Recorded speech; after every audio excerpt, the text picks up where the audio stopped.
Entonces, cualquier duda que tengan, me interrumpen, me levantan, preguntan nomás y vamos avanzando. La idea es que esto sea interactivo, al final vamos a tener dos casos bastante conocidos los dos que podemos discutir. Vamos a empezar con un poco de historia. No sé si han tenido acceso a clases de ética, pero hay varios casos de investigaciones que se realizaron antes de que hubiera la reglamentación internacional y nacional que tenemos ahora sobre ética en investigación y sobre bioética en general, y que llevaron a la necesidad de crear esta normativa, ¿no? Hay un estudio de Tuskegee de sífilis en 1932 que duró 40 años, lo vamos a comentar un poco más adelante. También conocemos de los experimentos que se hicieron en la Segunda Guerra Mundial con la excusa, podríamos decir, ¿no? de avanzar en la ciencia y en la medicina. Experimentos de radiación en 1944, otro estudio de sífilis en Guatemala, y bueno, todo esto llevó a cambios en la normativa, a juicios que llevaron y promovieron el crecimiento y el avance en lo que es la bioética y la ética en investigación. Otros casos conocidos, el estudio de hepatitis en 1963, un estudio de enfermedades crónicas en un hospital judío en 1963, y bueno, esto llevó a diferentes documentos que ahora vamos a revisar. Vamos a revisar algunos de los casos. Este estudio de Tuskegee en 1932 se realizó en Alabama. El objetivo era evaluar la historia natural de la sífilis en 400 pacientes negros. En este caso, cuando empezó el estudio, no se conocía una cura para la enfermedad. Sin embargo, durante el estudio se identifica la penicilina como un tratamiento para esta enfermedad. Pero a esta población no se le informó de ese tratamiento y continuaron en el estudio pese a que se sabía de que había un tratamiento. Los investigadores trabajaron 40 años con esta población de estudio, publicaron varios artículos y en ningún momento se le informó a la población de que ya tenían una opción terapéutica, ¿no? Este estudio ha sido evaluado por diferentes comités y se evaluó al inicio de que fue injustamente ético. No se avisó a los participantes y se les continuó observando a pesar de que había un tratamiento. Esto ha llevado de que el presidente Clinton en Estados Unidos pidiera disculpas públicas a esta población, a uno de los sujetos que todavía estaban vivos, ¿no? En ese momento. En este caso era una población vulnerable. Otro estudio fue el de Guatemala, similar al de sífilis, pero en este caso en la población se le infectó con sífilis. Y el objetivo era buscar opciones de tratamiento. Se evaluó la penicilina como profilaxis y a pesar de que ya había un tratamiento, a pesar de que ya estaba claro cómo se transmitía, se le inyecta a estas personas sin informarles de que esta enfermedad tenía cura y no era necesario hacer ese tipo de investigación. Eran personas vulnerables, trabajadoras sexuales, reos en la cárcel, militares y ancianos en hospicios, ¿no? Entonces, no tenían mucho poder de decisión. A raíz de esto, en el 2010, el presidente de Estados Unidos hace una disculpa oficial a Guatemala por este estudio. Diferentes estudios, bueno, indicaron que era éticamente imposible validar este estudio. En la Segunda Guerra Mundial también se realizaron muchos experimentos en nombre de la ciencia, es lo que decían, ¿no? Experimentos de resistencia del cuerpo humano al frío, resistencia a grandes altitudes, efectos de la malaria, el agua de mar, la castración. y observación directa de la muerte del corazón, entre algunos de los experimentos que se hacían entre los judíos que estaban recluidos en los campos de concentración. A raíz de esto hubieron muchos juicios y se condenaron a 20 médicos por crímenes de guerra y crímenes contra la humanidad.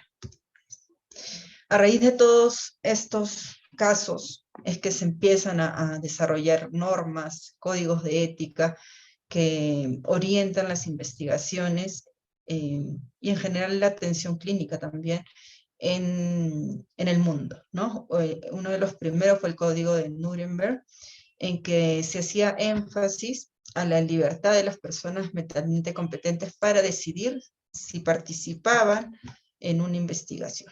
Es decir, tenía que haber un consentimiento voluntario para participar, ¿no? Como hemos visto en estos casos hemos tenido prisioneros que eran obligados a participar, ¿no? Entonces, esto fue una de las primeras cosas que estableció este código. Se estableció también que se requería una calidad científica de la investigación. No podías decir que estabas haciendo una investigación cuando lo que estabas haciendo metodológicamente no era adecuado y ponías en riesgo a los sujetos de investigación. Tenía que haber una relación adecuada entre riesgo y beneficio. Y además se establecía que el equipo de investigación tenía que tener una formación científica y liderazgo en su área de investigación. Es decir, tenía que saber qué estaba haciendo para que no se exponga a un sujeto de investigación a un riesgo para que al final la investigación se concluya de que no sirve porque está mal realizado, la calidad no es adecuada. Sin embargo, este código de 1947 tenía algunos aspectos que no se habían contemplado. Por ejemplo, inclusión de personas con limitaciones para su consentimiento informado, evaluación independiente, es decir, los científicos, se establecía que los científicos se autorregulaban. Ellos decían si lo que estaban haciendo estaba bien, ¿no? Y sabemos que eso puede tener problemas.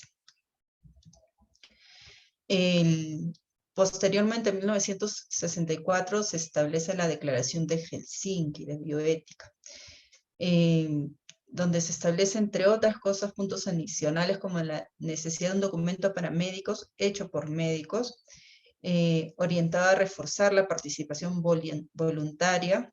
Aquí sí se establecía que se requería una evaluación independiente de la investigación en la que no participaran los investigadores, y se establecieron una serie de pautas que los investigadores debían respetar. Esta declaración ha sido actualizada hasta la actualidad, tiene muchas actualizaciones y está disponible en internet fácilmente, ¿no? Es algo que tenemos que leer cuando vayamos o si queremos hacer investigación.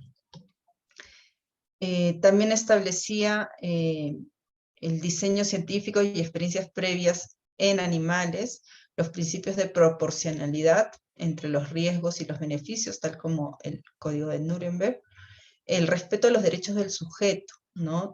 Prevalece siempre el interés del sujeto de investigación sobre los intereses de la ciencia y la sociedad, ¿no? Hay que tener siempre en cuenta esto.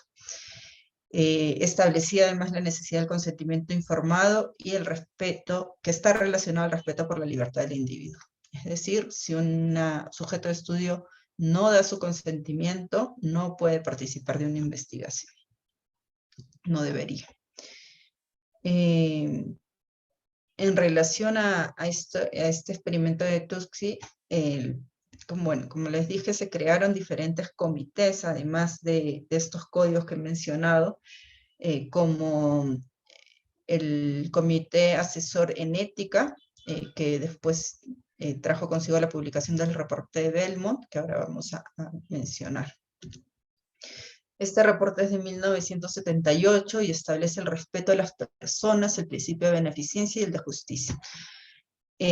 Toma estos principios previos que les he mencionado de los otros reportes y los plasma en un documento más técnico, más resumido, más dedicado y orientado a la investigación. sus aplicaciones prácticas son el consentimiento informado, el balance entre beneficio y riesgo y la selección equitativa de los sujetos de experimentación, ¿no? Como se ve aquí. El respeto de las personas, ¿cómo lo vamos a evidenciar? Siempre la persona, el sujeto de estudio tiene que dar el consentimiento informado. ¿Cómo vamos a evidenciar la beneficencia? Que haya previo al estudio, previo al inicio del estudio, una evaluación de los riesgos y beneficios para los sujetos de investigación. ¿Cómo vamos a evaluar que se cumple el principio de justicia? Tiene que haber una justa selección y distribución del riesgo del experimento. Entonces, en base a esto se establecen estos principios éticos básicos que son la base para todas las normas que después se desarrollan en relacionados a la ética en investigación. Estos principios son el respeto por la autonomía y autodeterminación del sujeto de investigación. Hay que proteger esta autonomía, la beneficencia y no maleficencia. Hay que maximizar el beneficio y minimizar el riesgo. Tenemos como investigadores, es nuestra responsabilidad minimizar el riesgo para los sujetos de investigación. Y el principio de justicia, ¿no? Tiene que haber un balance entre el beneficio y el riesgo y tenemos que proteger a aquellos sujetos que están en situación de vulnerabilidad. ¿Qué poblaciones creen o identifican como vulnerables?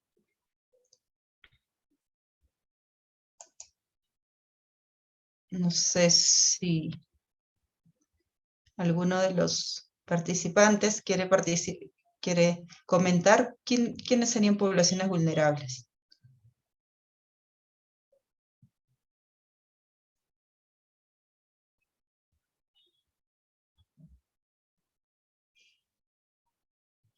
Bueno, por ejemplo, las minorías, ¿no?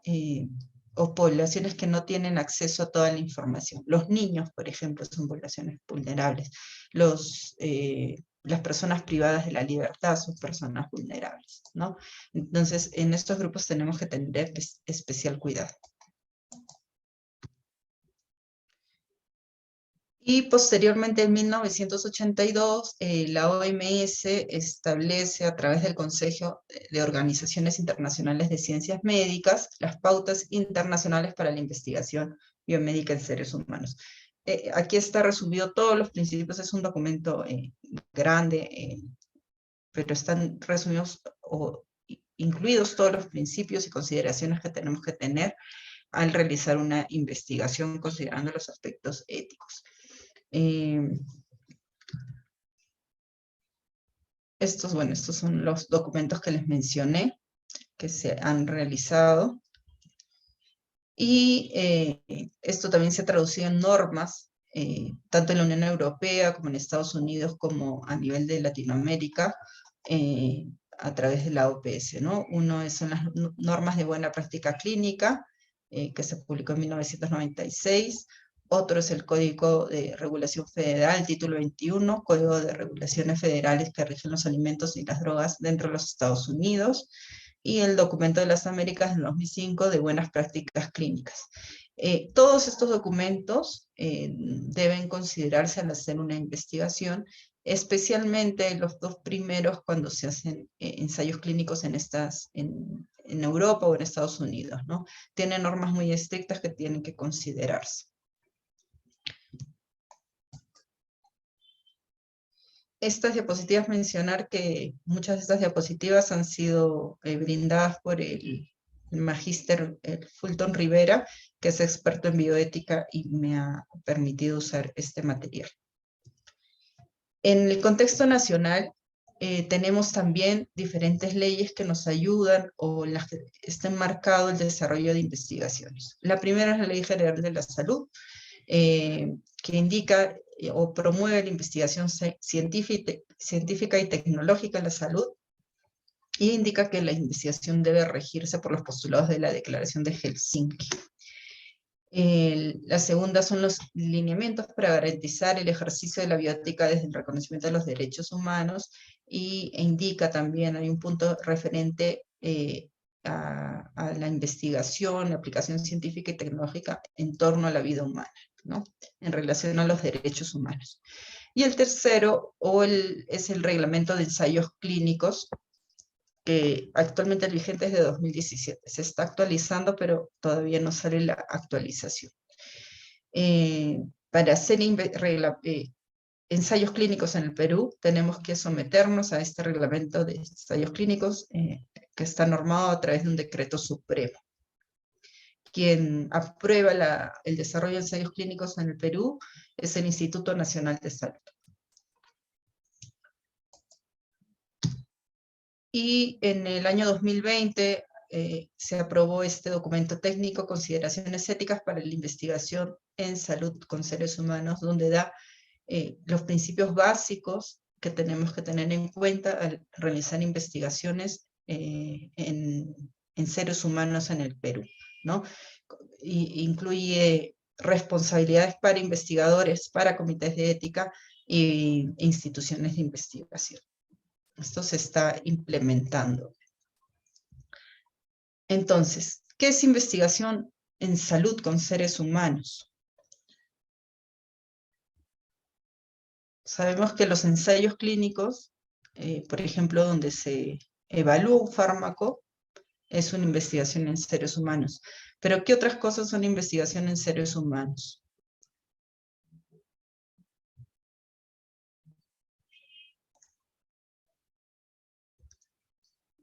Es cualquier actividad de ciencias sociales, biomédica, conductual o epidemiológica que implica la recopilación o el análisis sistemático de datos. Bueno, el objetivo es que contribuyan a un conocimiento generalizable como cualquier investigación, y donde los seres humanos están expuestos a la manipulación, la intervención, la observación u otra interacción con los investigadores de manera directa o mediante la alteración de su entorno. Puede ser que no haya una interacción directa entre el sujeto de estudio y el investigador, pero si se altera su entorno, es una investigación en seres humanos. Pueden ser identificables individualmente mediante la obtención, la preparación o el uso por parte de los investigadores de materiales biológicos o registros personales, médicos o de otro tipo. Es decir, si utilizamos historias clínicas, es un estudio en seres humanos, por más de que no tratemos directamente con el paciente. Si utilizamos materiales biológicos, es un estudio en seres humanos, por más de que no se le tome una nueva muestra al paciente, ¿no? Entonces, todas esas consideraciones tenemos que tener. No son solo los ensayos clínicos. Entonces, investigación en seres humanos es, por ejemplo, ensayos clínicos, pero investigaciones epidemiológicas también, investigaciones genéticas, investigaciones en ciencias sociales o investigaciones sobre muestras almacenadas. Muchas veces tenemos la idea de que como la muestra ya está en el laboratorio o la historia clínica ya está en un archivo, ya no es una investigación en seres humanos, pero sí, es una investigación porque estamos en seres humanos porque estamos utilizando muestras o información de una persona. Entonces tenemos que tener todas estas consideraciones éticas al utilizar esta información y tenemos que contarle con los permisos previamente al inicio de la investigación. Entonces, ¿qué hace que un estudio sea ético? Hay diferentes condiciones que tienen que comprobarse para que, o evaluarse para que un estudio en seres humanos sea ético. Tiene que haber una relación de colaboración, y esto se refiere a una relación con la comunidad donde se va a hacer el estudio. La comunidad que se va a beneficiar, donde se va a hacer la investigación, tiene que participar o estar al tanto de la investigación o de alguna manera tiene que ser considerada. Esto es muy importante, por ejemplo, cuando se hace investigaciones en pueblos alejados, ¿no? Por ejemplo, en la Amazonía hay que pedir permiso al líder de la comunidad, hay que involucrarlo antes de empezar la investigación y después hay que entregar los resultados de la investigación. Tiene que haber una autorización. Por ejemplo, si se hace una investigación en una universidad, tiene que haber una autorización del ente rector de esa universidad, ya sea a través del vicerrectorado de investigación o del rector. Y siempre tiene que haber este principio de solidaridad. El otro principio que tiene que cumplir es el valor social. ¿Qué significa esto? La investigación tiene que ser importante, tiene que resolver un problema y los potenciales beneficios tienen que superar el riesgo del sujeto de investigación para justificar la investigación. No podemos hacer una investigación porque se nos ocurre, si es que no es un problema, si es que no va a generar un beneficio, si es que no va a generar un conocimiento o una solución a un problema. Tenemos que tener en cuenta que estamos participando con seres humanos. Otro punto importante es la validez científica, y está relacionado a lo que les mencionaba anteriormente, ¿no? No podemos hacer una investigación científica si es que metodológicamente no está realizada de forma adecuada. Para esto nosotros tenemos que ser conscientes de nuestras limitaciones técnicas y pedir el apoyo si es que se requiere para hacer una investigación o un protocolo de investigación que sea científicamente válido, ¿no? Es decir, que la metodología sea adecuada, de tal forma que los resultados que obtengamos de esa investigación puedan utilizarse. Si se hace una investigación que metodológicamente no está bien hecha, sus resultados no van a servir, no van a ser adecuados, y por gusto no se ha sometido a los sujetos de investigación a este proceso de investigación, ¿no? Se les ha incluido en un riesgo que de repente no es un riesgo directamente en la salud, pero puede ser un riesgo social, un riesgo cultural, un riesgo psicológico, ¿no? Entonces hay que considerar esto. El otro punto es la selección equitativa de los sujetos, ¿no? Hemos visto que estos problemas, estos estudios que tuvieron tanta repercusión internacional, se realizaron en personas vulnerables, ¿no? En prisioneros, en poblaciones de raza negra, por ejemplo, que en esa época no tenían acceso a educación, por ejemplo, o en países en vías de desarrollo, como en Guatemala, ¿no? Entonces, muchos, antes de que se establecieran todas estas normas, y se podría decir que actualmente también podría pasar, se hacen investigaciones en este tipo de poblaciones vulnerables, porque es más fácil acceder a ellas, porque hay menos regulación, porque es más barato, ¿no? Entonces, esto hay que tenerlo en cuenta. Cualquier persona tendría que tener la misma probabilidad de entrar a un ensayo clínico o a una investigación en seres humanos, ¿no? No se debería de orientar la investigación a un grupo, y especialmente esto en las poblaciones vulnerables, ¿no? Entonces, esto hay que tenerlo en cuenta. Si se va a definir criterios de inclusión y exclusión, estos tienen que estar justificados. ¿Por qué se va a hacer la investigación en este grupo específico de población, ¿no? ¿Y por qué no en otro? ¿Por qué no se está incluyendo a toda la población y solo este grupo específico? Tiene que estar justificado para que no se esté transgrediendo estos principios de ética. El otro punto es la relación riesgo-beneficio, que ya hemos conversado, ¿no? El sujeto de investigación tiene que tener, o se busca que haya siempre un beneficio, el beneficio sea mayor que el riesgo, ¿no? Y como les decía, el riesgo puede ser psicológico, económico, laboral, social, cultural, no solo en la salud de la persona, ¿no? Este beneficio también puede evaluarse en relación al valor social que va a tener el estudio para la comunidad, ¿no? Entonces, tiene que evaluarse este riesgo-beneficio. La revisión tiene que ser independientemente favorable. ¿Qué quiere decir eso? El investigador no puede definir si su investigación es éticamente adecuada o no. Tiene que ser una revisión independiente, y para eso están los comités de ética. En relación al consentimiento informado, hemos dicho que es la forma en que se respeta el principio de autonomía. El sujeto, por voluntad propia, acepta participar en este estudio. Y en relación al respeto por los seres humanos, tenemos que tener en cuenta que los intereses de la ciencia no van a primar sobre los intereses del individuo, ¿no? Bajo este precepto es que se hicieron experimentos en la Segunda Guerra Mundial, diciendo que la ciencia primaba sobre los individuos, pero esto no es así, ¿no? Se tiene que proteger a las poblaciones vulnerables, se tiene que proteger el principio de confidencialidad y se tiene que considerar la protección de daños, ¿no? Por ejemplo, en los ensayos clínicos donde no se saben los efectos secundarios que puede tener una droga, o se sabe pero de forma limitada, los sujetos tienen que tener una póliza de seguro por cualquier daño que se pueda producir.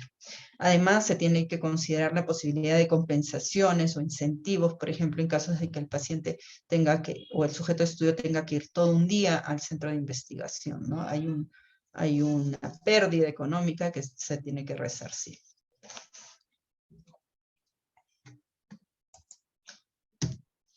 Específicamente sobre el consentimiento informado, quería mencionarles, bueno, ya les he mencionado, ¿no? que busca y que se respete el principio de autonomía.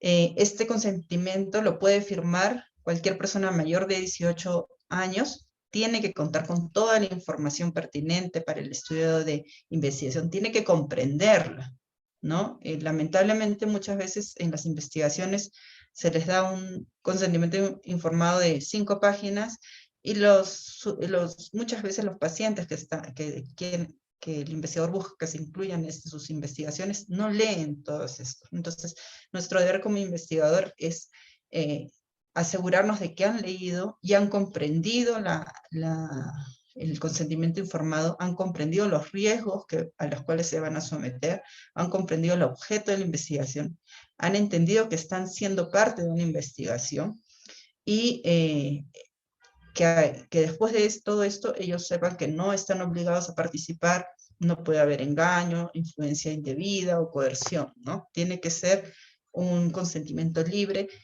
para participar en la investigación y indicarles que cuando quieran pueden salirse de la investigación sin ningún problema y sin ninguna consecuencia para ellos. En el caso de los menores de edad, ellos firman lo que se denomina asentimiento informado. Es un consentimiento, pero para menores de 18 años, y su responsable legal, generalmente los padres, son los que firman el consentimiento. Entonces hay 2 documentos cuando se incluyen a niños. Acuérdense, los niños son una población vulnerable, ¿no? Entonces hay que tener estas consideraciones más presentes.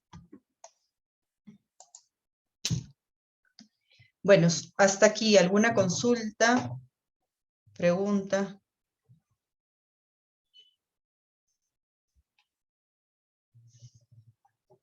Ok, vamos a pasar a los comités de ética. ¿Por qué se requiere la evaluación de un protocolo de investigación por un comité de ética? ¿No? Como hemos dicho, uno de los principios para que un estudio sea considerado ético es que haya pasado por una revisión independientemente favorable. ¿Eso quién lo hace? Los comités de ética. Los de comités de ética en investigación, ¿no? No hay que confundirlos con los comités de bioética de las IPRES o de los centros de salud, ¿no? Ese es un comité de ética en investigación. Nosotros como investigadores no podemos decir que nuestra investigación es ética, no cumple con los principios de la ética, lo tiene que hacer un comité externo. Entonces, de acuerdo a este documento, Pautas y Orientación Operativa para la Revisión Ética en Investigación con Seres Humanos, establece que las autoridades pertinentes de la institución de investigación garantizan que la revisión de la investigación en salud esté apoyada en un marco jurídico adecuado, que concuerda con las pautas éticas de investigación. Es la institución de investigación que tiene que asegurarse de que hayan comités de ética en investigación o que estén disponibles para los investigadores de su institución. ¿Qué son los comités de éticas? En este documento que les mencioné del 2020, Consideraciones éticas para la investigación en salud con seres humanos, se establece que los comités de ética son instancias institucionales multidisciplinarias sin fines de lucro, independientes, con autonomía de decisión y encargados de velar por la protección de los derechos, seguridad y bienestar de los participantes de investigación. Su actuación se ciña a los estándares éticos acogidos por la normatividad internacional, nacional e institucional vigentes. Entonces, creo que de aquí lo que hay que destacar es que son instituciones, son comités institucionales y multidisciplinarios. No es una persona quien revisa el comité. Tiene que haber una discusión sobre la investigación que se va a aprobar. Tienen que ser independientes. Si un investigador es parte de un comité de ética y manda su protocolo para evaluación, el investigador tiene que abstenerse de participar en esa evaluación, ¿no? Y como institución, vela por la protección de los sujetos de investigación, ¿no? Sin embargo, no son los únicos que tienen que proteger a los participantes de investigación. Son los comités de éticas de la mano de las instituciones de investigación, quienes promueven que hayan comités de éticas en la institución, pero también son los investigadores, ¿no? Todas estas entidades, podríamos decir, son responsables de velar por la seguridad de los sujetos de investigación, a través de capacitaciones, a través de supervisiones, las diferentes instituciones, o a través de un protocolo adecuado, establecen las vías para preservar o disminuir el riesgo al que se exponen los sujetos de investigación. Esto lo hace a nivel nacional el Instituto Nacional de Salud. Son funciones de los comités de ética la revisión de los protocolos de investigación, la aprobación o desaprobación de los proyectos de investigación, pero además el seguimiento para verificar el cumplimiento o no de sus determinaciones. Esto es muy importante y lamentablemente se realiza muy poco. En general, en todos los comités, ¿no? No hay recursos para que hagan el seguimiento, entonces hay varios estudios que han demostrado que una vez aprobado el estudio, el investigador modifica el protocolo sin informar al comité de ética o modifica lo que se había aprobado, lo cambia totalmente y hace una investigación diferente a lo que se había aprobado, ¿no? Y esto muchas veces va contra los principios éticos. Entonces, es importante que el comité de ética haga este seguimiento. Importante, la evaluación por el comité de ética se hace antes de empezar la investigación. No se puede hacer una evaluación retrospectiva, ¿no? No se puede empezar ninguna investigación en seres humanos si no se cuenta con una aprobación del comité de ética. Y otro punto a considerar es que las revistas científicas no van a publicar estudios que no hayan pasado por una aprobación por un comité de ética. Entonces ya tenemos dos filtros ahí que nos indican que tenemos que pasar nuestro protocolo por un comité de ética. Bueno, rápidamente la composición, como les dije, es multidisciplinar, hombres, mujeres, proveedores de servicios de salud, pericia en asuntos legales. Tiene que haber miembros de la comunidad también, que tienen otra visión, ¿no? ¿Y qué estudios revisan los comités de éticas? Todos los estudios que se hacen seres humanos, ¿no? Y si recuerdan cuáles son los estudios que se realizan en seres humanos, ¿cuáles eran? No sé si alguien quiere participar.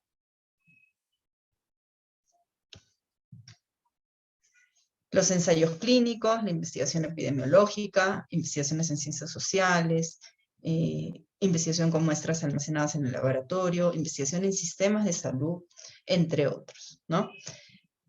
Siempre que hagamos una investigación tenemos que preguntarnos primero, ¿es nuestra investigación una investigación en seres humanos? Si es así, tiene que pasar por un comité de ética.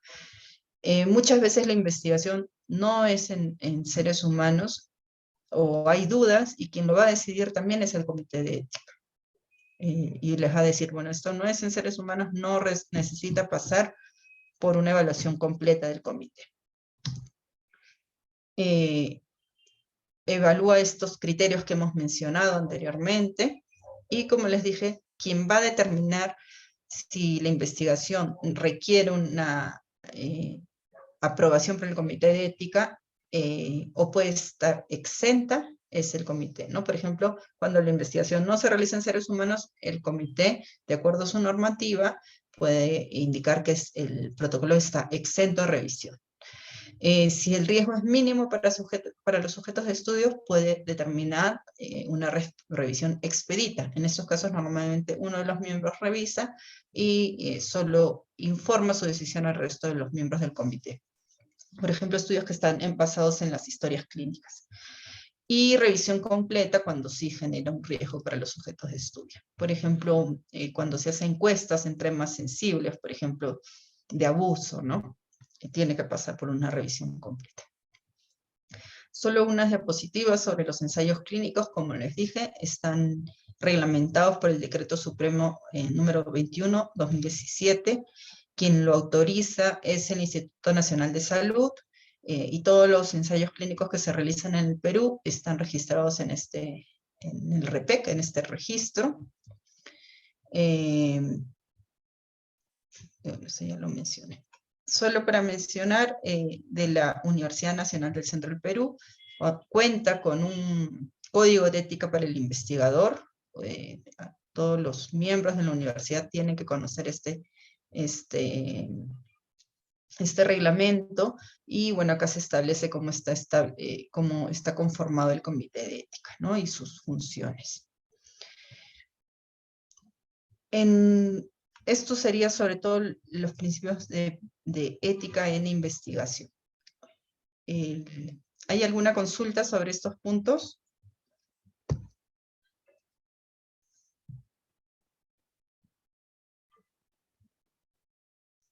Bueno, vamos a pasar al tercer tema, diríamos, la mala conducta científica o plagio. Creo que todos hemos escuchado sobre ese tema, y esto ya depende más del investigador, ¿no? Lo va a evaluar un comité de integridad científica, pero nosotros como investigadores tenemos que tener en cuenta que no caigamos en mala conducta científica, y específicamente en plagio, que es uno de las conductas de las malas conductas científicas más conocidas, ¿no? Hay otros que ahorita les voy a comentar. Entonces, para repasar algunos conceptos. La integridad científica es el marco de principios, valores y prácticas que permiten asegurar que la investigación se conduce de manera honesta y precisa, tanto en la formulación y realización de la investigación científica, como en la comunicación de resultados y en las relaciones de cooperación y mentoría. En estas 4 líneas ven ustedes que se incluyen muchos conceptos, ¿no? Tenemos que trabajar con principios, valores y prácticas éticas, ¿no? Y conducirnos de manera honesta y precisa. ¿Qué es la conducta responsable de investigación? La forma de actuar del investigador y de todos los que participan en la investigación, acorde a los principios y valores de la ciencia. Cuando se desarrolla, propone y evalúa un reporte de investigación, esta se hará de manera honesta y precisa, ¿no? Entonces, en este punto es básico la honestidad, ¿no? Tenemos que ceñirnos con nuestros principios de ética en investigación, de bioética, de respeto de los derechos humanos, pero al presentar nuestra investigación tenemos que considerar todos estos valores y principios. En este sentido, ¿qué es una mala conducta científica? Hay diferentes definiciones, les he traído tres definiciones. En Estados Unidos se considera la mala conducta científica como la fabricación, falsificación o plagio al proponer, realizar o revisar una investigación o al informar resultados de la investigación. Además, requiere que haya una desviación significativa de las prácticas aceptadas de la comunidad de investigación pertinente, que se haya cometido intencionalmente y que la alegación sea aprobada por preponderancia de pruebas. Entonces, en este documento de Estados Unidos sobre malas conductas de investigación, como ven, necesitan unas pruebas, necesitan que haya una intencionalidad para denominar a una conducta como mala conducta científica, ¿no? En el Reino Unido, sin embargo, indican que puede ser intencional o no.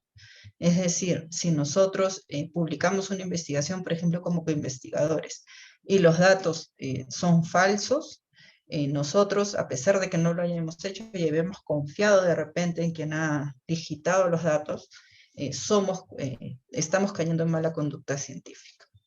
Acá se considera, se le da mayor responsabilidad a todos los investigadores. ¿Qué dice el CONCITEC? El CONCITEC ha sacado o ha publicado en el 2019 el Código Nacional de Integridad Científica. No está completamente implementado, lamentablemente, tiene una sección de sanciones que no se están implementando, pero que tenemos como investigadores considerar, ¿no? A pesar de que no se han implementado estas sanciones, nosotros como investigadores no podemos caer en estas malas conductas, ¿no? En este caso, define la mala conducta científica como aquella acción u omisión que trasladé los valores, principios y buenas prácticas que definen la integridad de investigación científica y de las relaciones entre los investigadores. Incluye el proporcionar información falsa en la investigación de una mala conducta científica. No debe confundirse con el error científico o técnico o no intencionado. Entonces, para el CONCITEC tampoco se está considerando como mala conducta científica un error o una acción no intencionada, ¿no? A diferencia del Reino Unido. Entonces, ¿qué actos son considerados como mala conducta científica? Ya hemos mencionado en algunas definiciones algunos, ¿no? La fabricación, la falsificación, el plagio o el autoplagio y la destrucción del experimento, ¿no? Siendo los tres primeros los que están en todas las definiciones. La fabricación, bueno, como su nombre lo dice, es el acto de inventar datos o resultados y registrarlos como propios del experimento o del estudio.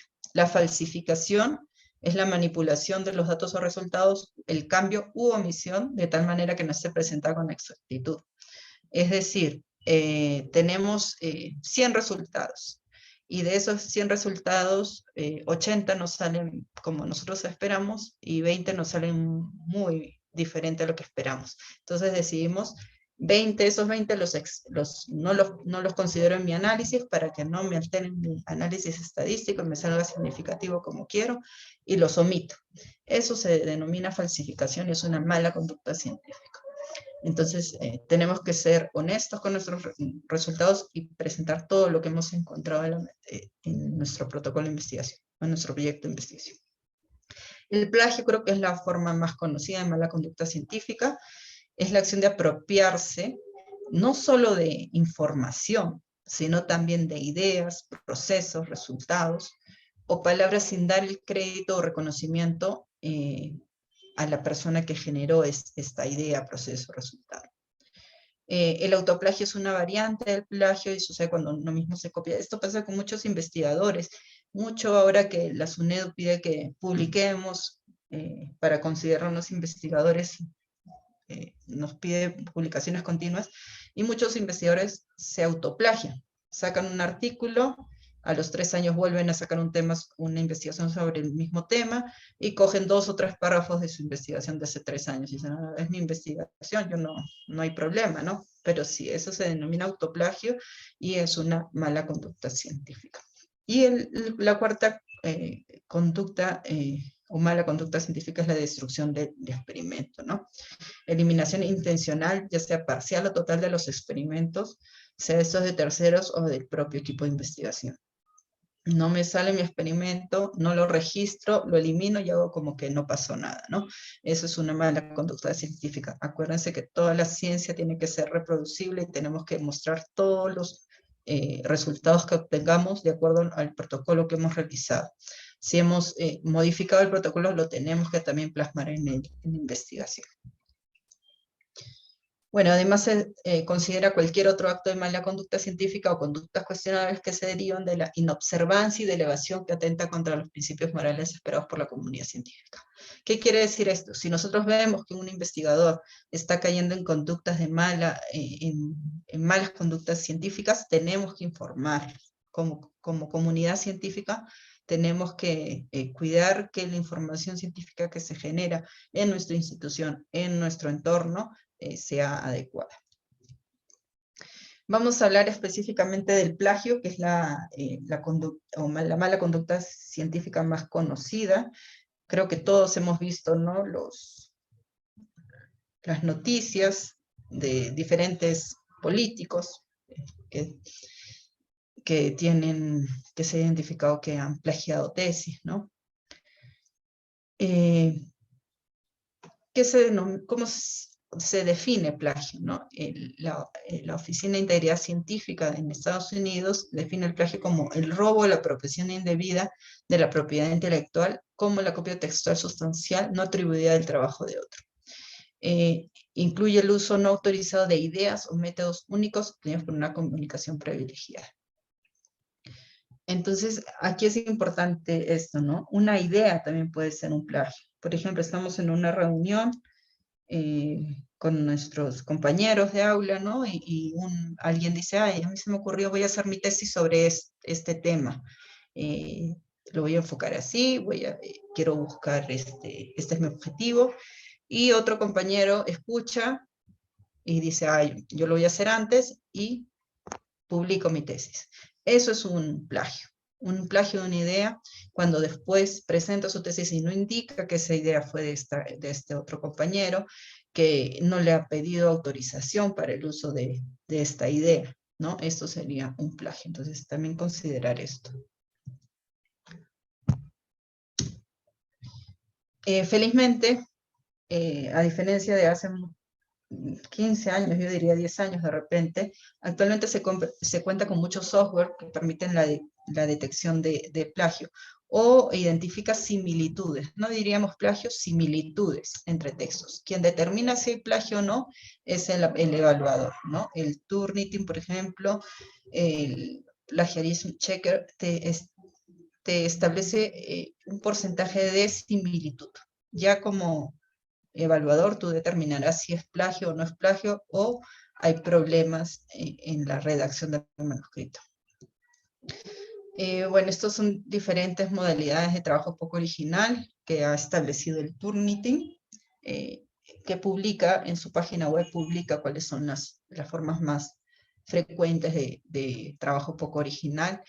La más frecuente es la clonación, párrafos enteros copiados de otro texto. Hay otra modalidad que es mosaico, copias un párrafo de un texto, otro párrafo de otro texto. Hay una modalidad que es remix, mezclas material parafraseado, extraído de múltiples fuentes. Si ustedes ven, cada una de estas líneas de color es de un texto diferente. Entonces copias una oración de un texto, otra oración de otro texto, y así uno cree que no está plagiando, pero sí, esto es plagio, porque no se ha referenciado de dónde se está sacando estas citas.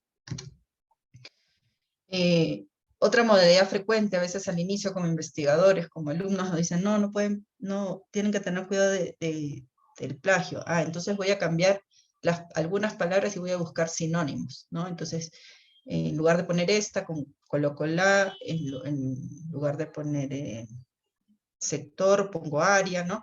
Busco algunos sinónimos y digo, bueno, ya no es plagio.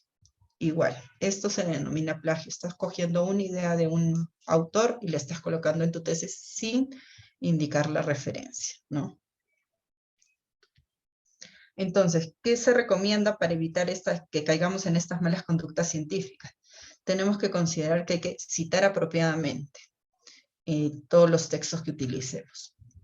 Si necesitamos una cita textual, hay que colocarla como cita textual.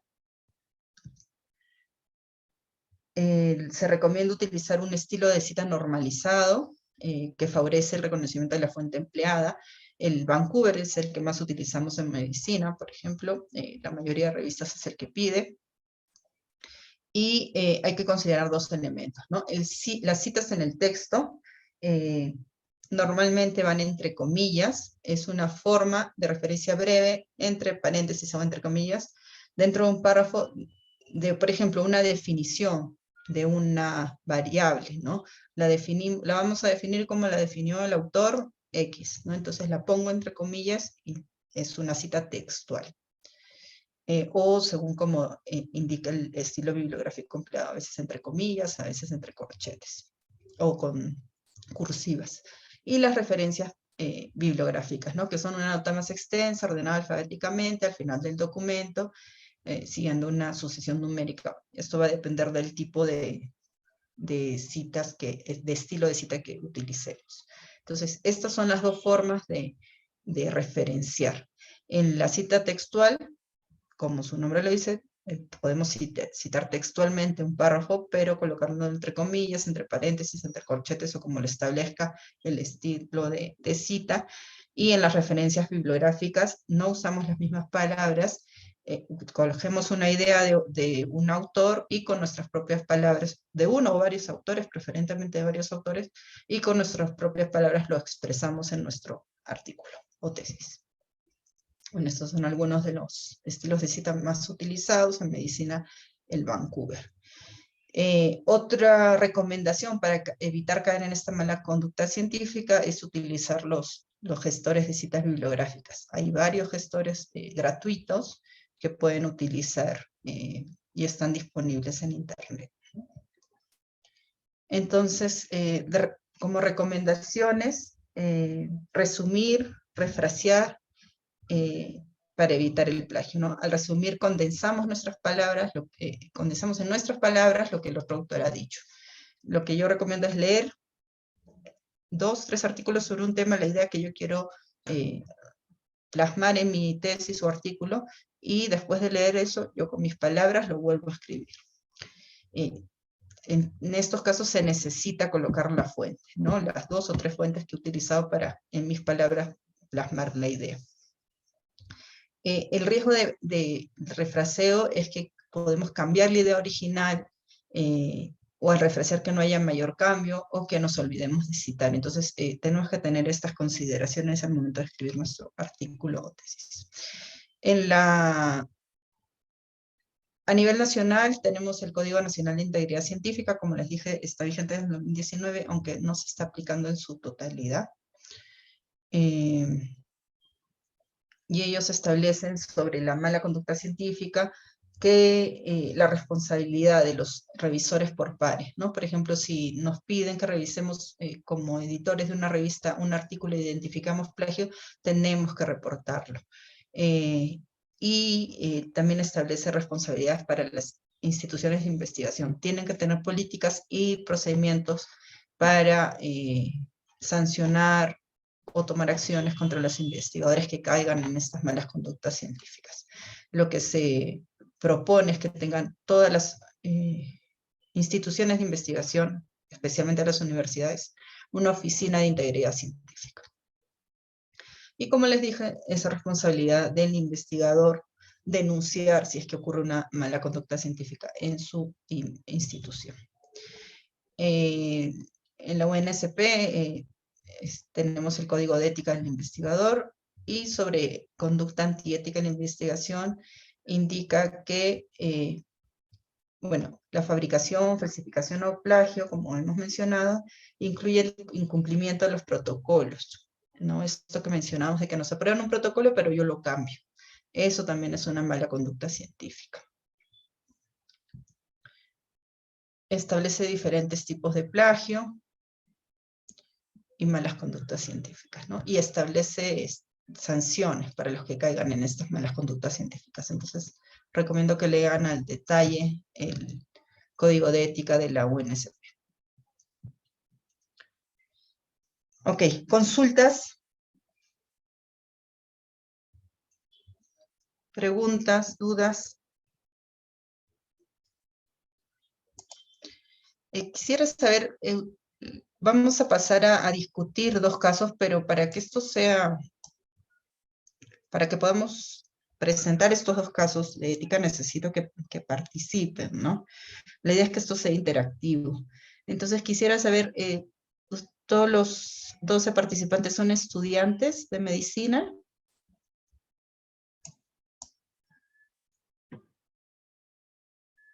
Carlos Calderón.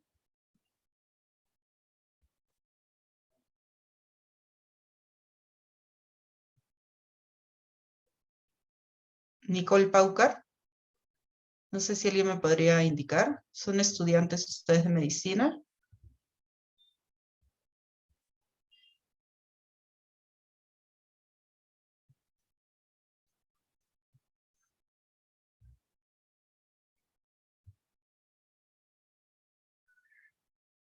¿O no están conectados?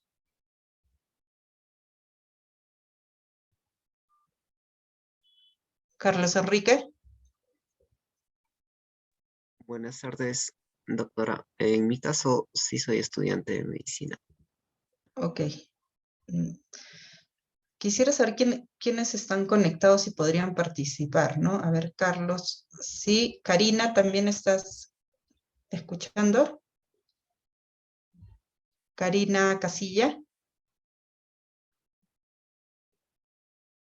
Parece que no. Delcy Marina.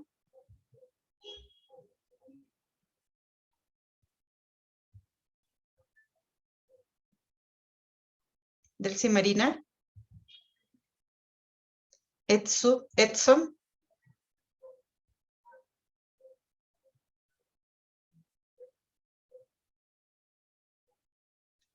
Francine Espinosa. ¿Estás conectada? Buenas tardes, doctora. Sí. ¿Qué tal, Francine? Entonces, por ahora tenemos a Francine y a Carlos. Karen Méndez.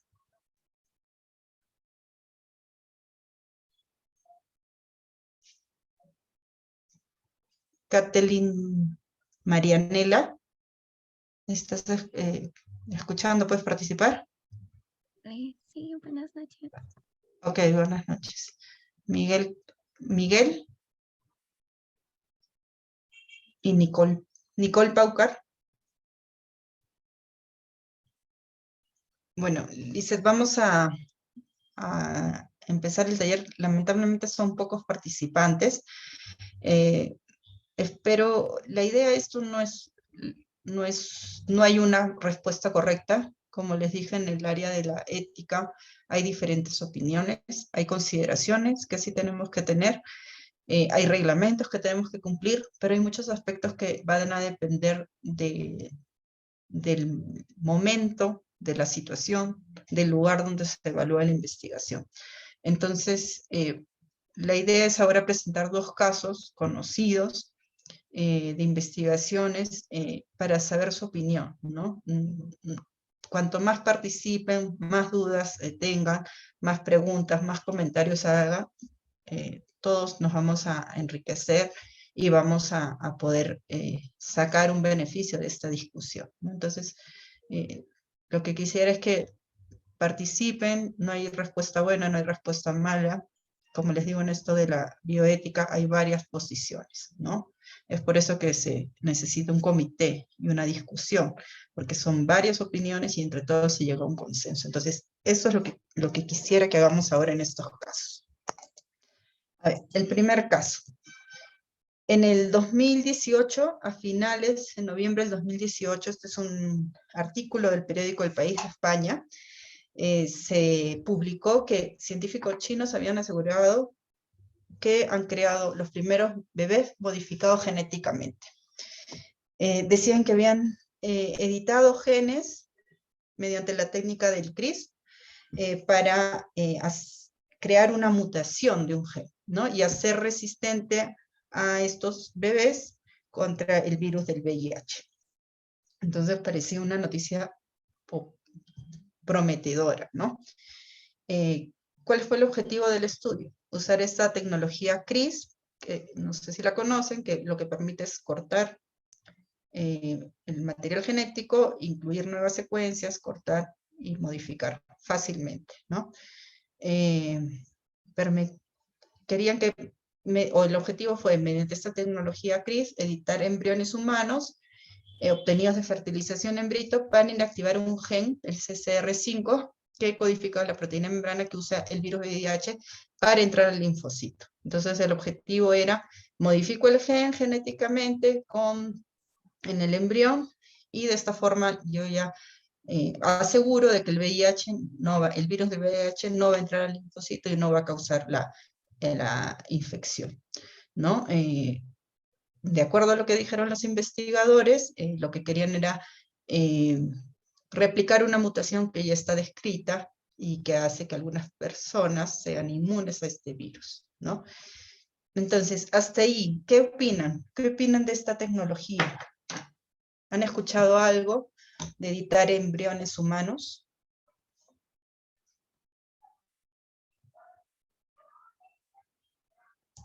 ¿Alguien ha escuchado? ¿Saben si hay reglamentos, si es posible, ya se ha hecho? Francine.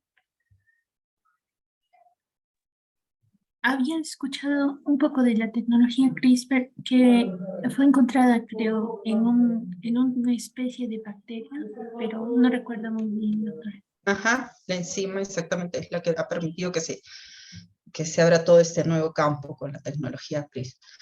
Sobre la edición en embriones humanos, ¿está permitido? ¿Saben si en Perú está permitido? ¿Se pueden modificar genéticamente los embriones?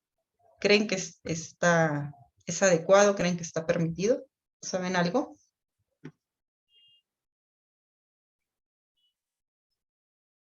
Karina.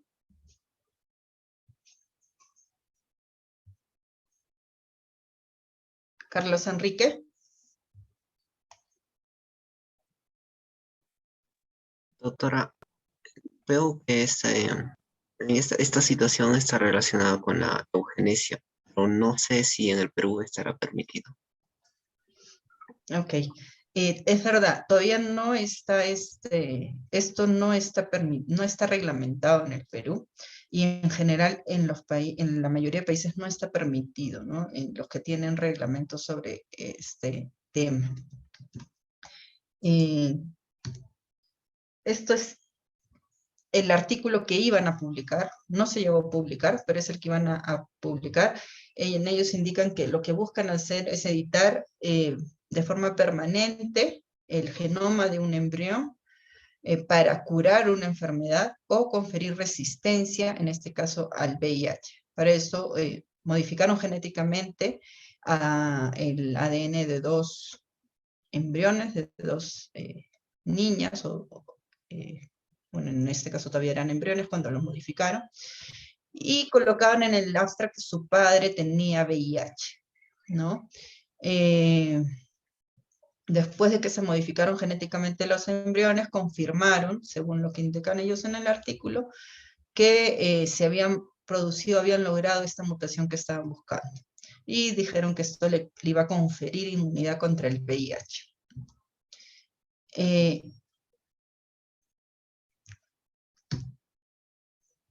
No sé si han pasado por los cursos de infectología, pero en los casos de padres con VIH, es posible que tengan niños sin VIH, que tengan bebés sin VIH. ¿Saben? ¿Era una necesidad crear esta mutación para estas bebés?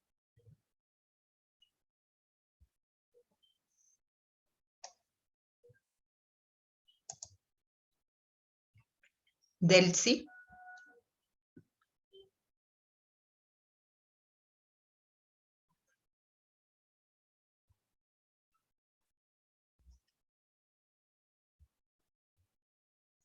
¿Alguien que quiera participar? Karina.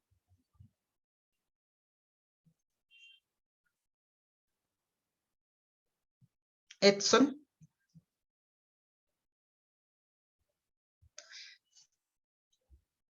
Aquí hay alguien en el chat. Karina, no tiene señal. Ok. Puedes escribir por acá, por el chat. Te leo por acá.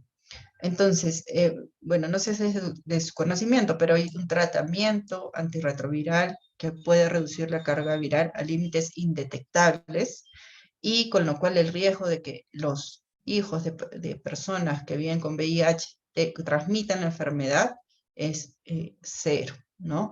En este caso, el padre tenía una carga viral indetectable. Además, hay otro procedimiento, que es el lavado de esperma, en el cual se remueve cualquier agente infeccioso del fluido seminal. Y de esta forma también el riesgo de transmisión del VIH se reduce a cero. Entonces, había una necesidad de hacer esta modificación genética el padre no iba a pasar el VIH a estas gemelas, ¿no? Existen procedimientos para evitar esta transmisión. En el Perú, antes era un problema, pero hace ya muchos años, tenemos muchas madres con VIH o padres con VIH que tienen hijos sin VIH, porque se controla, hay un tratamiento. Entonces, uno de los principios que hemos hablado de ética en investigación es que tiene que haber una necesidad, ¿no? Se tiene que responder a un problema para hacer la investigación. En este caso no había un problema, había ya una respuesta para evitar que, en este caso, el VIH se transmita a los embriones. Se hizo la modificación genética, no se consiguió reproducir exactamente la mutación que ellos habían descrito que querían reproducir, pero se generaron otras mutaciones en este gen, en el CCR5.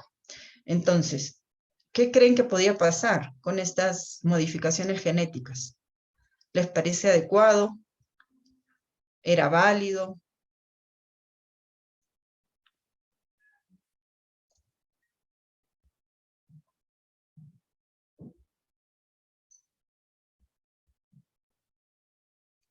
Comenten, como les he dicho, no hay una respuesta buena, no hay respuesta mala. Quisiera saber su opinión.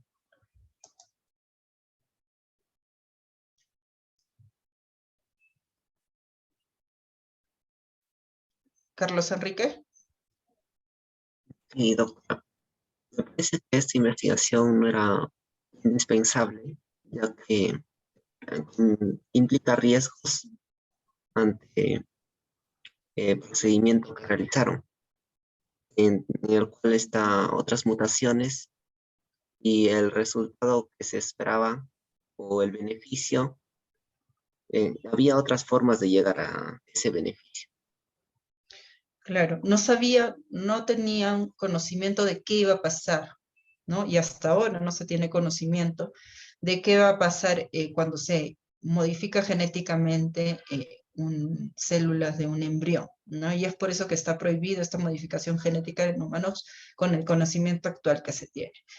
En este caso, se identificaron nuevas mutaciones, no se sabe el efecto que estas nuevas mutaciones han tenido en estas bebés que nacieron en octubre del 2018. Y otra cosa que se evidenció es que no todas las células del embrión habían obtenido esta mutación. Entonces se obtuvo un mosaico, a ver si recuerdan sus clases de genética. Se obtuvo un mosaico. En el embrión habían células con la mutación y células sin la mutación. Es decir, a pesar de que se había hecho la modificación genética, el embrión tenía células que podían ser infectadas por el VIH porque no tenían esta mutación. Entonces tampoco se aseguró de que la mutación sea para todos, ¿no? Y esto ya se sabía. Ya habían publicaciones que con las modificaciones genéticas en ratones, con CRISPR, las mutaciones no se daban en todas las células y se establecían mosaicos. A pesar de que no se logró la mutación que buscaban, de que se sabía de que había nuevas mutaciones que no estaban descritas y no se sabía qué implicancias iban a tener en estos embriones, se implantaron estos embriones en la mujer que dio a luz, ¿no? En este caso, lo que manifiestan los colegas ginecólogos es que no se les avisó, que lo que estaban haciendo era un experimento, que era una investigación, que los embriones que estaban implantando en la madre eran editados genéticamente, ¿no? Eso es lo que han indicado los ginecólogos. Este es lo que se les dijo a los padres, ¿no? Ayer resaltado lo que llama más la atención, ¿no? Les dijeron que se estaba desarrollando un proyecto de vacuna contra el VIH. ¿Qué opinan de esto? Perdón.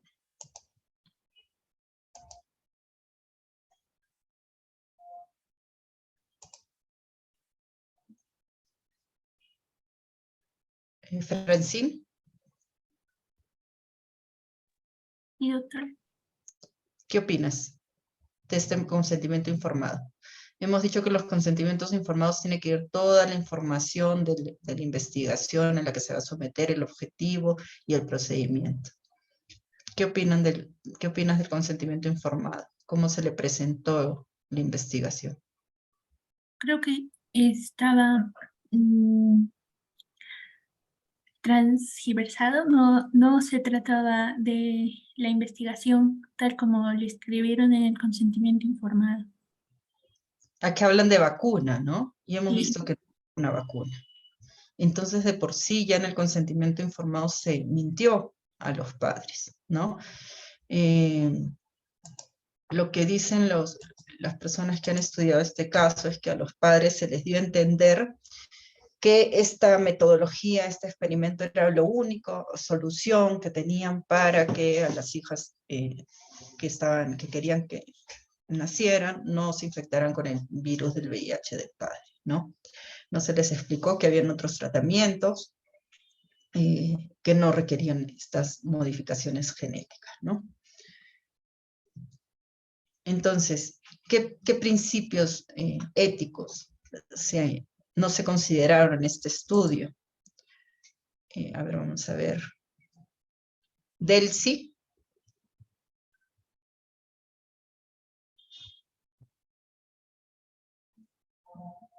Edson.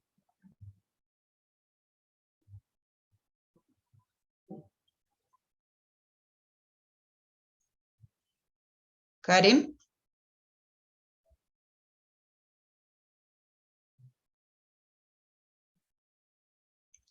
Kathleen.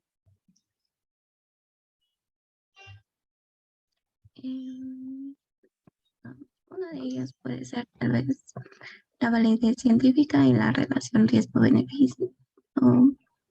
La validez científica, porque no era la metodología que se utilizó, no era la adecuada, ¿no? No es algo que esté aceptado, y ellos dijeron que iban a haber una mutación en todos los genes y se obtuvo otras mutaciones que no identificaron los investigadores. Entonces, validez científica, muy bien. ¿Qué más me dijiste, Kateli?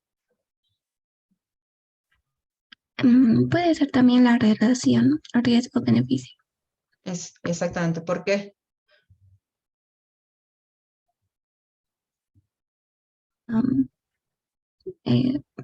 Tal vez porque solamente informó lo que es la realización, más no el rango de probabilidad de fallo.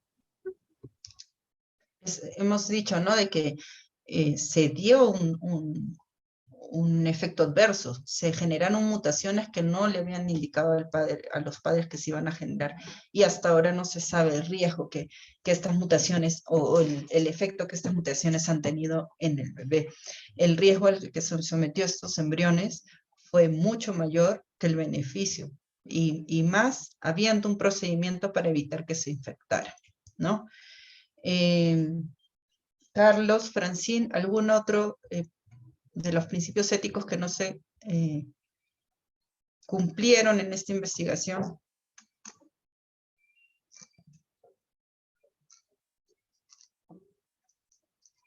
Odiseo, Córdoba.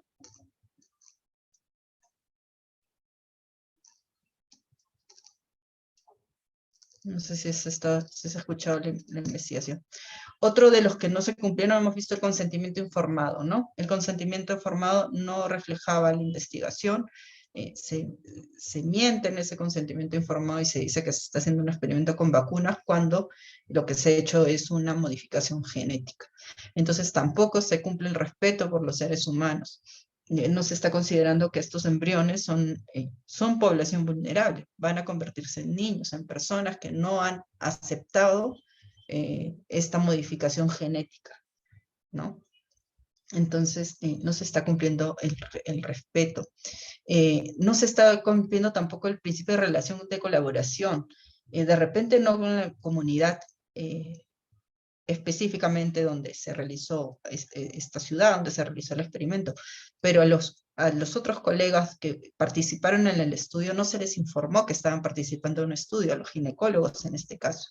Y además en el artículo se nombra investigadores que después, cuando saltó todo este escándalo, este problema, dijeron que ellos habían manifestado de que estaban en contra de este experimento, ¿no? Entonces, en esta investigación, como ven, se fue contra muchos principios éticos. En revisión independientemente favorable, los investigadores dijeron que tenían una aprobación del Comité de Ética, pero cuando se ha investigado el caso, se vio que el registro de la revisión y la aprobación se dio después de que se publicó la investigación. Entonces tampoco cumplieron con este principio. Este estudio, al inicio, en China, se felicitó a los investigadores, pero rápidamente se dieron cuenta de que todo había sido hecho sin aprobaciones y con las consideraciones éticas que se requieren, y el investigador terminó en la cárcel. Y se retiró su licencia y ya no puede investigar, ¿no? Esto es uno de los casos más sonados en los últimos años sobre experimentos que van contra todos los principios éticos, ¿no? Y el siguiente experimento, el siguiente estudio, bueno, esto también, bueno, un segundo, se me ha ido.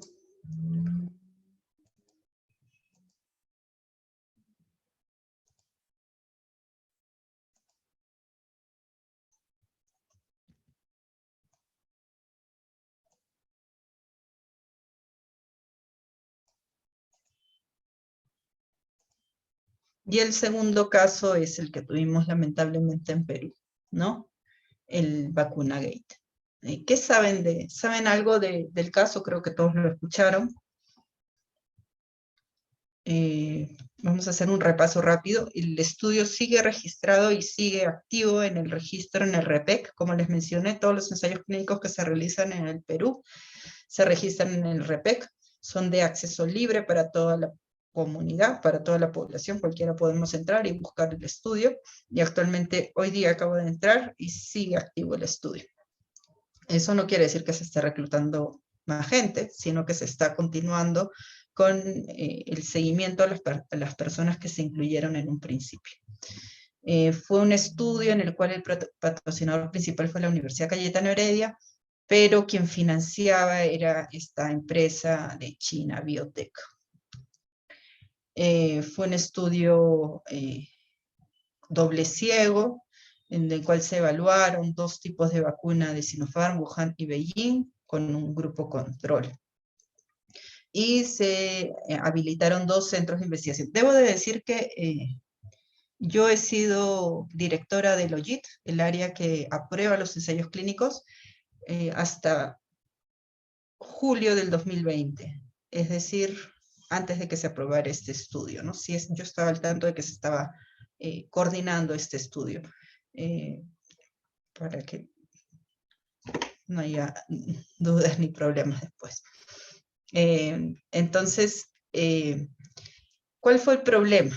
Una vez que se aprobó el estudio, quien aprueba que se importan las vacunas, considera una cosa: solo se pueden importar medicamentos que están aprobados por DIGEMIT. Eso es lo que dice el reglamento nacional, ¿no? Las leyes sobre medicamentos. Solo se pueden importar medicamentos aprobados para su uso por DIGEMIT. La única forma de que se importen otro tipo de medicamentos no aprobados por DIGEMIT es para investigación. Entonces, DIGEMIT, con esta consideración, aprueba la importación de estas vacunas solo para uso, y lo pone aquí, para fines exclusivos de investigación. Claro, ¿no? ¿Cuál fue el problema? Cuando llegaron estas vacunas para la investigación, llegaron 3.200 vacunas adicionales. 1.200 fueron destinadas a la Embajada de China. ¿Cómo llegaron a la Embajada de China? Hasta donde tengo entendido todavía no se sabe cómo llegaron allá, quién las envió. Y el resto fueron utilizadas por los 2 centros de investigación. ¿No? Se estableció que la Universidad de San Marcos recibió 100 dosis de vacunas extras que no eran para la investigación, y se aplicaron 88 de estas vacunas a los integrantes del proyecto de investigación, directos o indirectos.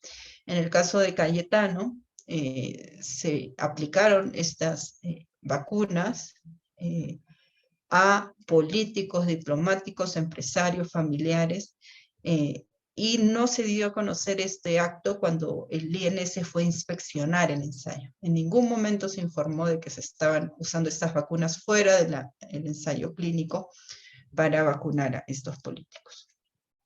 ¿Qué opinan? ¿Qué pasó? Tengan en cuenta, esto era en la pandemia, todavía no habían vacunas, aprobadas todavía no se estaban utilizando, ya se estaban utilizando en otros países otras vacunas, pero en el Perú todavía no se habían aprobado y no se habían importado, no se tenía disposición de vacunas. Éramos o hemos sido el país con mayor mortalidad por 100.000 habitantes. Y en esta situación es que el investigador, en este caso el doctor Málaga, autoriza, bueno, no queda claro muy bien cómo, que se vacune a políticos, diplomáticos, empresarios, familiares y al equipo de investigación. ¿Qué opinan? ¿Esto es adecuado? ¿Cumple con los principios éticos? ¿Con los principios de integridad científica que hemos mencionado?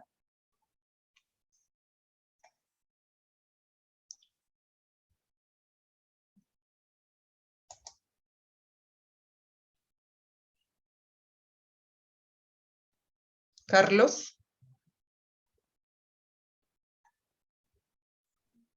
Doctora, ya que se utilizó para otro fin, no ¿Perdón? cumplía, ya que las vacunas no Sí. se utilizaron para otro fin, además de que no hubo una adecuada información de el uso de esas vacunas adicionales, se estaría incumpliendo con los principios éticos. Claro, no se informó, no fueron honestos, ¿no? La buena conducta científica indica que tenemos que ser honestos con nuestros procedimientos. No se informó que se estaban utilizando. ¿Qué otro problema hubo, no? Si estábamos en una situación en la que necesitábamos alguna forma de prevenir la COVID como país, si ya había una vacuna que funcionaba, que según los investigadores funcionaba y por eso lo utilizaron con sus familias, con empresarios, con diplomáticos, ¿por qué no lo usaron en la población? ¿Por qué estaban haciendo una investigación si ellos creían que ya con la información que se tenía en ese momento se podía utilizar, ¿no?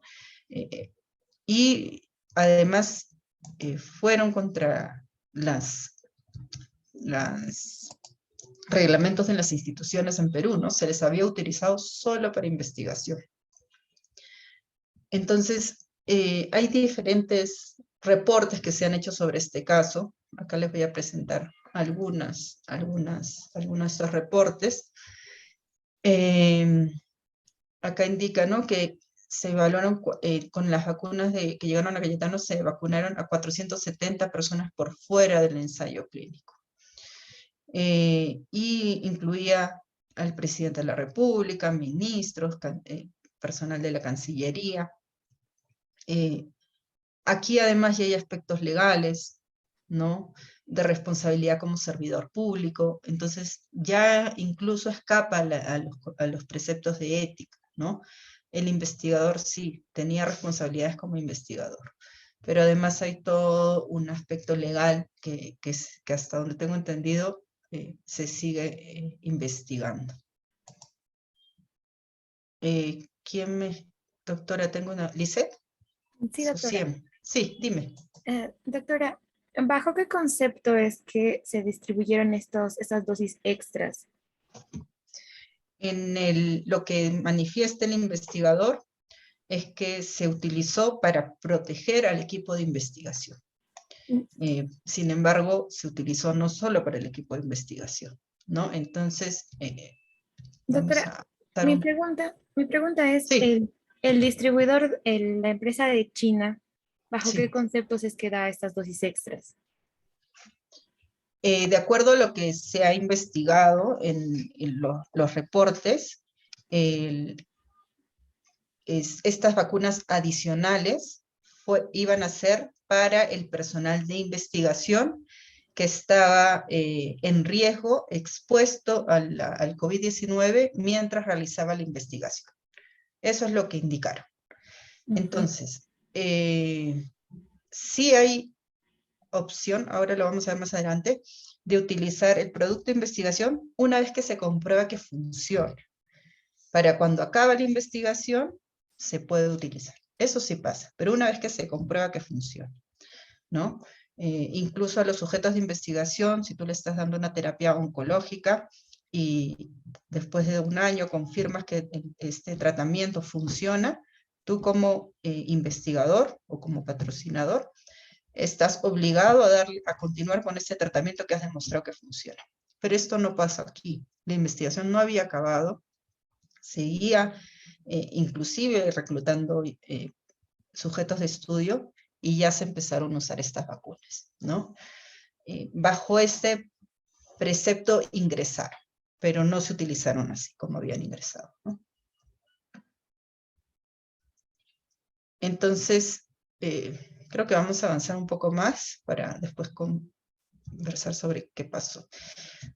Entonces, hemos hablado de la integridad científica, ¿no? Acá tenemos el investigador y el equipo de investigación en general no cumplió con todos los preceptos de buena conducta científica, ¿no?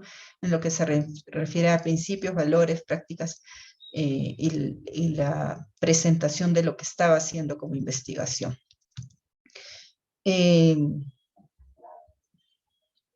Es lo que mencionaba, ¿no? Durante la COVID-19 y en otras pandemias o en otras epidemias, se plantea la posibilidad de que el personal de salud, incluso los investigadores, accedan a estas vacunas experimentales, pero como parte del ensayo clínico. Es decir, yo soy investigador, yo asumo, además de investigador, voy a ser sujeto de estudio. Ahí hay varios problemas éticos y de conflictos de intereses, pero ante esta epidemia se planteó que podía ser una posibilidad. Y se hizo en algunos países, pero con una aprobación de la entidad reguladora nacional, ¿no? Aquí, por ejemplo, se indica que esto se hizo cuando hubo el brote de ébola en Guinea, en el 2018, ¿no? Pero los investigadores o el personal de salud que utilizó estas vacunas experimentales formó parte como sujeto de estudio en la investigación. Y esto no es lo que ha pasado aquí, ¿no? Este grupo que recibió estas vacunas no era parte de los sujetos de investigación. Sobre esto, la declaración de Helsinki dice que solo se pueden utilizar intervenciones no probadas en la práctica clínica cuando no hayan otras opciones, ¿no? Tiene que haber el consejo de un experto, un consentimiento informado del paciente, un representante legal autorizado, tiene que haber un comité que apruebe este uso, lo que se denomina comúnmente el uso compasivo, ¿no? No hay ningún tratamiento, voy a usar esto que no sé si sirve, pero como no hay ningún tratamiento, con un comité y una institución y un reglamento, lo apruebo. Esto no fue lo que pasó aquí, ¿no? En estos casos lo que está en juego es la vida del paciente. En estos casos los investigadores estaban en riesgo tal como toda la población. Y bueno, los políticos, empresarios, estaban en riesgo tal como toda la población, ¿no? No es que fuera una situación especial para ellos. En Emiratos Árabes Unidos también se vacunaron autoridades y personas vinculadas al manejo de la pandemia y investigadores incluso también, pero se les dio una autorización por el órgano nacional que regula la investigación, ¿no? En este caso, también se utilizaron vacunas de Sinopharm, pero se hizo de manera transparente, pública y con una resolución, un documento legal de la autoridad nacional que regula los ensayos clínicos en este país, a diferencia de lo que pasó en nuestro país. La comisión que investigó este caso indica que no se aplicaron, pero se importaron 3.200 dosis adicionales que no están destinadas a los sujetos de estudios voluntarios, sino a la protección del equipo de investigación y personal que realizó el estudio. Esto es lo que decían, que para eso iban a ser las dosis. Y la idea era que las usaran una vez que finalizara la investigación, cuando se confirmara que las vacunas funcionaban, ¿no? Además, indicaron la comisión investigadora que a pesar de que el INS hizo diferentes inspecciones, no se comunicó sobre el uso y destino de estas dosis adicionales. Entonces, volviendo a los conceptos éticos. ¿Qué preceptos éticos no se cumplieron en este caso?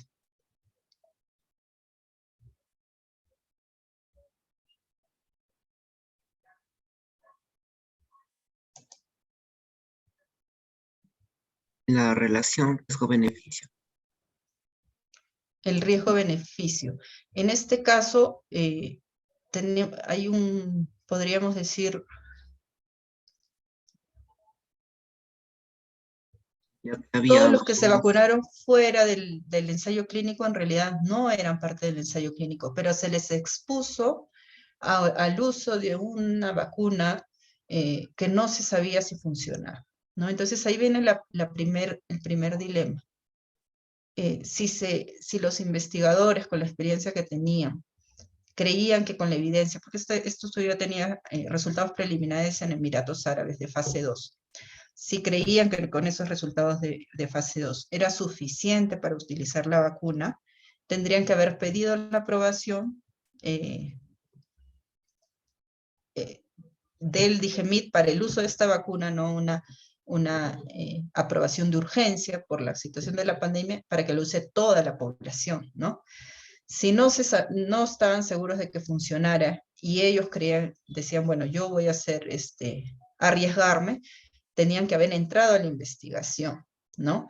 Pero además se les ofreció esta vacuna a personas que no tenían el conocimiento, empresarios, políticos, para definir si estaban accediendo a una vacuna como tal, eran sujetos de investigación o iban a tener mayor riesgo por usar esa vacuna que todavía no estaba aprobada en ese momento, ¿no? Entonces sí, hay un problema se les está expuesto a sujetos que están fuera del estudio a un riesgo que no requería, ¿no? ¿Qué otro precepto más?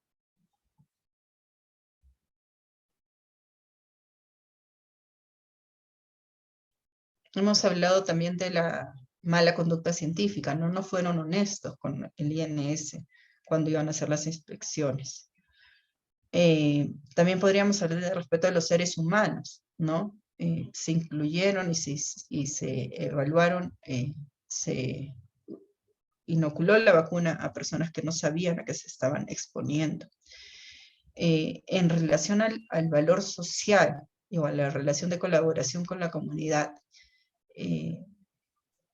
ustedes, no sé si recuerdan, pero después de este escándalo, mucha gente ya tenía miedo de colocarse esta vacuna, porque ya los resultados eran sujetos de duda, de cuestionamiento, ¿no? Entonces, colocaron la investigación en un nivel en que hasta ahora no se tienen resultados, no se han publicado los resultados, porque ya se duda de la validez de los mismos, ¿no? Ahí hablamos de la validez científica, ¿no?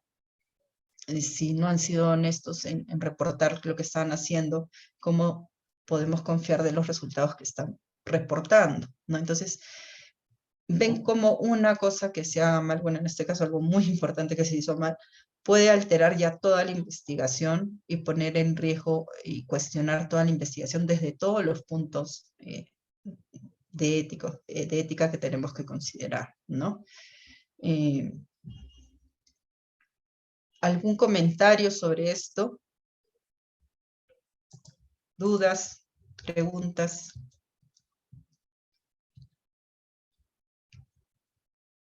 Doctora, Sí. una pregunta. Con relación a la selección equitativa, ¿también habría un incumplimiento en la investigación? ¿Un qué, perdón? Incumplimiento, de acuerdo a la selección equitativa.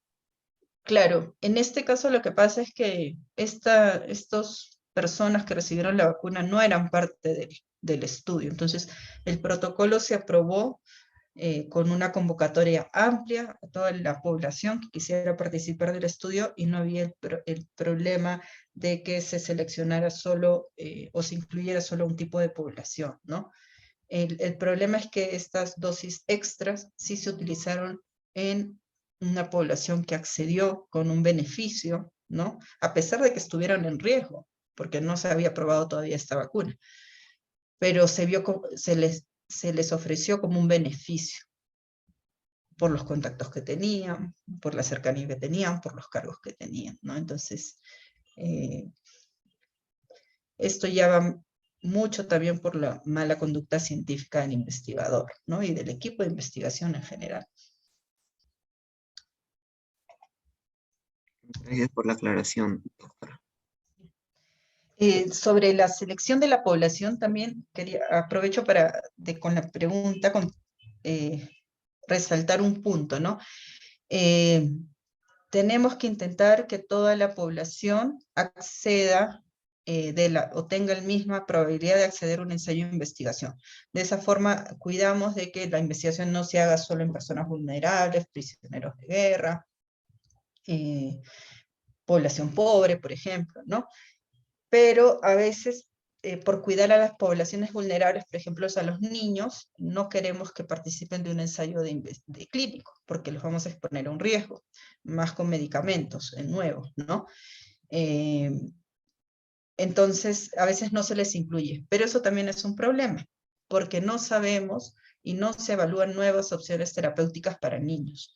Eso pasa mucho en oncología, se hacen muchos experimentos en adultos, porque no queremos exponer a los niños, pero los niños con cáncer no tienen opciones terapéuticas porque no se hacen ensayos clínicos en niños. Entonces, ahí vienen los problemas de cuándo es válido exponer a un niño a un tratamiento que no se sabe si va a funcionar y cuándo es necesario exponerlo, ¿no? Entonces, como ven, no es algo tan fácil y tan claro y hay que discutirlo, evaluarlo y sobrepesar los pros y los contras, ¿no? Y bueno, ya para terminar, les quería mencionar este caso de Enriqueta Lacks. Esto es un libro, si pueden, cómprenlo. Hay una película también que está disponible, creo que en HBO, sobre este caso.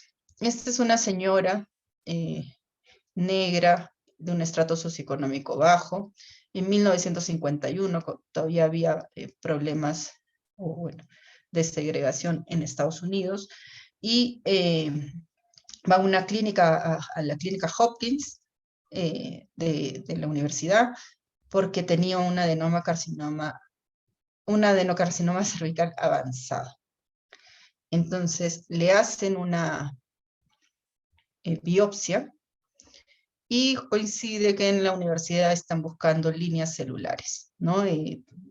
Brevemente, las líneas celulares nos sirven a los investigadores para evaluar vacunas, pruebas diagnósticas, tratamientos. ¿Qué es una línea celular? Es una célula que le damos un caldo de cultivo y crece, y crece, y crece, y nunca deja de crecer.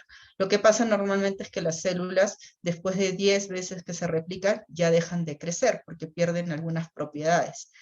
Y esto impide que se hagan estudios, es más difícil evaluar cómo afecta, por ejemplo, un virus a una célula, si es que a la décima reproducción ya se muere, ¿no? Por la célula y no por el virus. Entonces, en esa época se estaban buscando estas líneas celulares. Y esta biopsia de esta señora se encontró que era una línea celular inmortal.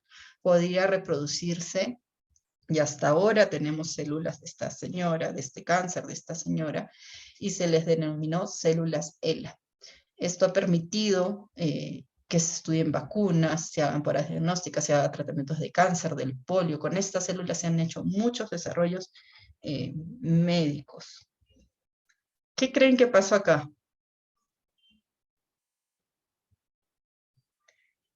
¿Necesitaban autorización? El impacto social que tuvo estas células fueron buenos, ¿no? ¿Necesitaban autorización para utilizar estas células de esta señora? Sí, doctora, porque debería de ser informado. Debería haber sido informada, ¿no? es una parte de su cuerpo, es una muestra biológica y debería de haberse informado. En este caso no se le informó. Además, era una señora de una población o de un grupo poblacional vulnerable, ¿no? Afroamericana, de estrato socioeconómico bajo, que no tenía acceso a toda la información. No se le pidió el consentimiento informado, se le dijo que se le iba a sacar una biopsia para un diagnóstico clínico, y después cuando la señora falleció del cáncer y toda la pieza quirúrgica del tumor se utilizó para este estudio. No se le informó ni a la familia, bueno, la señora ya había fallecido, ni se firmó ningún documento, ¿no? Después de esto se evaluó, cuando vieron que esta línea celular era inmortal y que iba a servir para hacer varias investigaciones, se llamó a los familiares para sacarles sangre y ver si también ellos tenían alguna célula que podía utilizarse para estos experimentos. Y no se les informó tampoco. No se les informó, no se les pagó, se les dijo que necesitaban la sangre para completar el diagnóstico y ver que ellos no tuvieran cáncer también, como había tenido Enriqueta, pero se les mintió, ¿no? No se les dijo la información completa. Estas líneas celulares al inicio se distribuyeron de forma gratuita en los años 50. Sin embargo, actualmente se venden. Ahí como ven el precio, no son baratas, definitivamente, ¿no? Y ahí viene el otro problema. La familia, sí, bueno, ya en los últimos años, desde que salió el libro y la película sobre este caso, se ha creado una fundación para ayudar a la familia, pero en su momento no recibió ningún beneficio económico y directamente por estas células no ha recibido beneficio económico. Estas células han logrado muchos desarrollos en la medicina, curas para enfermedades, y que generan, querámoslo o no, un beneficio económico para las empresas, ¿no? Los laboratorios, y esta familia no recibió ningún beneficio económico y no estaba enterada de lo que pasó hasta que no fue... hubo todo un reportaje que se hizo sobre este caso, ¿no? Hasta que no le explicaron los periodistas, científicos, lo que había hecho, no eran conscientes del valor que tuvieron estas células. Esta es una película, como les digo, que está disponible, y hay un libro también interesante, para que vean todos los aspectos éticos que pueden abarcar las investigaciones y a veces no somos conscientes, ¿no? Bueno, esto era todo. ¿Alguna consulta, pregunta, comentario?